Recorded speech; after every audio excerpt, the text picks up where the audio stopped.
அனைவருக்கும் வணக்கம். தெய்வீக பலன்கள் சேனல் சார்பாக தங்களை அன்புடன் வரவேற்கிறோம். இன்று நம் காணொளியில் காண விரும்புவது மரகத லிங்கத்திற்கு சக்தி உண்மையில் எங்கிருந்து வருகிறது என்பதை பற்றி இந்த காணொளியில் பார்க்கலாம். வாருங்கள் காணொளிக்கு செல்லலாம். மறக்காமல் ஒரு சப்ஸ்கிரைப் செய்யவும். எப்படி இந்த உலகத்தில் நவகிரகங்கள் இருக்கின்றனோ அதுபோல நவரத்தினங்களும் இருக்கின்றன.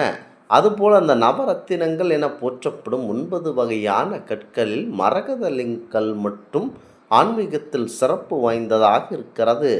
இந்த கல்லாலான தெய்வ திருமேனிகள் அதீத சக்தி வாய்ந்ததாக இருக்கின்றன என சாஸ்திரங்கள் கூறுகின்றன.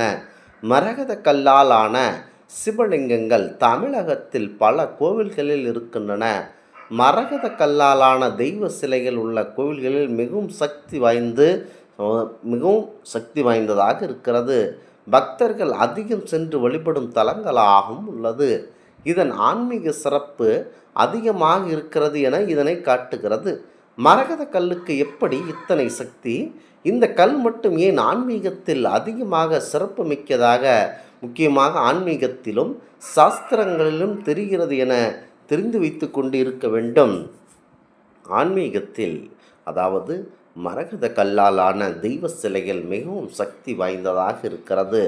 மரகத லிங்கம், மரகத நடராஜர் என அனைத்துமே அபூர்வ சக்தி வாய்ந்ததாக இருக்கும். பழனி உள்ளிட்ட புகழ்பெற்ற கோவில்களில் மரகத லிங்கம் தனியாக ஒரு பெட்டியில் வைத்து பாதுகாக்கப்படுகின்றன. அதேபோல் உத்திரகோசமங்கையில் உள்ள மரகதம் மற்றும் நடராஜர் சிலை மிகவும் சக்தி வாய்ந்ததாக இருக்கிறது. இதற்கு வருடம் முழுவதும் சந்தன காப்பு சாத்தப்பட்டு பாதுகாக்கப்படுகிறது. மதுரையில் மீனாட்சி அம்மன் கோவில் கருவறையில் அமைந்துள்ள அம்பாளின் திருமேனி மரகத கல்லால் ஆனது என சொல்லப்படுகிறது. ஆன்மீகத்தில் மிகவும் சக்தி வாய்ந்ததாகவும் சிறப்பு மிக்கதாகவும் கருதப்படும் இந்த மரகத கல்லுக்கு மட்டும் அப்படி என்ன சக்தி உள்ளது என பொதுமக்கள் கேட்டு தெரிகின்றனர். முக்கியமாக மரகதம் என்பது நவ ரத்தினங்களில் ஒன்றாகும். பெரிய வகையை சேர்ந்த ஒரு கனிமம். வனேடியம் என்ற மூலகம் மரகத்திற்கு பச்சை நிறத்தை வழங்குகிறது. பச்சை நிறம் கொண்ட மரகதம் ஒளிரும் தன்மையுடையது. இதில் சிலிக்கான், அலுமினியம், மக்னீசியம் போன்ற இரசாயன கலவைகள் அடங்கியுள்ளன. இக்கற்கள் மிகவும் மென்மையானவை, எளிதில் நொறுங்கும் தன்மை உடையவை. கண்ணாடி பாத்திரம் ஒன்றில் பாலை ஊற்றி அதில் மரகத்தை போட்டால் பால் முழுவதும் பச்சை நிறமாக தோன்றும். நீர் நிறைந்த பாத்திரத்தில் போட்டால் நீர் முழுவதும் பச்சையாக தோன்றும். இப்படிப்பட்ட குணமுடைய கல் மிக விலை உயர்ந்த கல் ஆகும். மேற்கு ரஷ்யாவில் உலரஸ் மலைப்பகுதியில் விலை மதிப்பு மிக்க மரகத கற்கள் தோண்டி எடுக்கப்படுகின்றன. கடந்த ஆண்டு இப்பகுதியில் 3187 கேரட் மதிப்புள்ள மரகதக்கல் கண்டுபிடிக்கப்பட்டுள்ளது.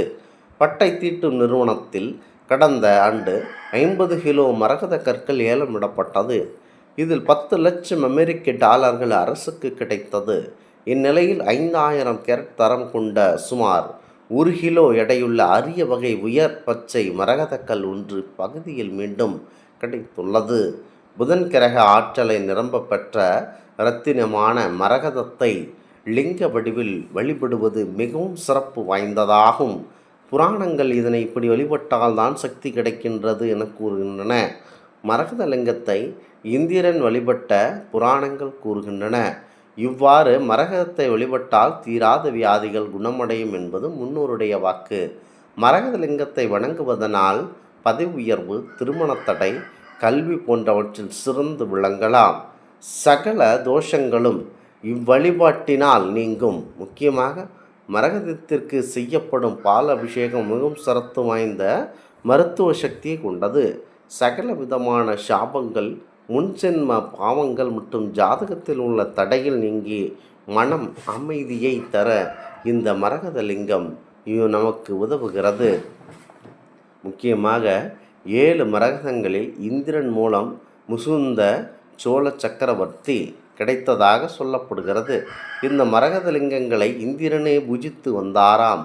முசுந்த சக்கரவர்த்தி 12ஆம் நூற்றாண்டில் வேதாரண்யம், திருக்குவளை, திருக்கரவாசல், திருவாரூர், திருநள்ளாறு, நாகப்பட்டினம், திருவாமூர் ஆகிய 7 இடங்களில் உள்ள சிவன் கோவில்களுக்கு சப்த விடங்க ஸ்தலங்கள் என கூறப்படுகின்றன. விலை மதிப்பில்லா மரகத லிங்கங்களை மக்கள் வழிபாட்டிற்காக அமைத்து கொடுத்துள்ளார். சப்த விடங்க தியாக ஸ்தலங்களில் மரகத லிங்கங்களுக்கு செய்யப்படும் பால அபிஷேகம் மிகவும் சக்தி வாய்ந்தது, மருத்துவ சக்தியையும் பெற்றது. இரவில் மரகதங்களின் மேல் சாட்சி காலையில் வழங்கப்படும் சந்தனமும் மிக சிறந்த மருத்துவ சக்தி வாய்ந்தது. இந்த 7 இடங்கள் முக்கியமாக இந்த 7 இடங்கள் தவிர பழனி முருகன் கோவிலில் திருச்செங்கோடு அர்த்தநாரீஸ்வரர் கோவில், திருச்சி திரு ஈங்கோய்மலை மரகதலிங்கேஸ்வரர் கோவில், தெலங்கானா அருகே சண்டியப்ப கிராமத்தில் உள்ள மரகதலிங்க சோமேஸ்வர சுவாமி கோவில் போன்ற கோவில்களிலும் மரகதத்தை தரிசனம் செய்ய முடியும். உத்தரகோச வங்கையில் நடராஜரை மரகத திருமேனியாக தரிசிக்க முடியும் என சொல்லப்படுகிறது. ஜாதகத்தில் எண்ணற்ற பிரச்சனைகளை சந்தித்து கடும் மனவேதனையை அடைபவர்கள் கண்டிப்பாக ஒரு முறை மரகதலிங்க கோவிலுக்கு சென்று வழிபாடு செய்யுங்கள்.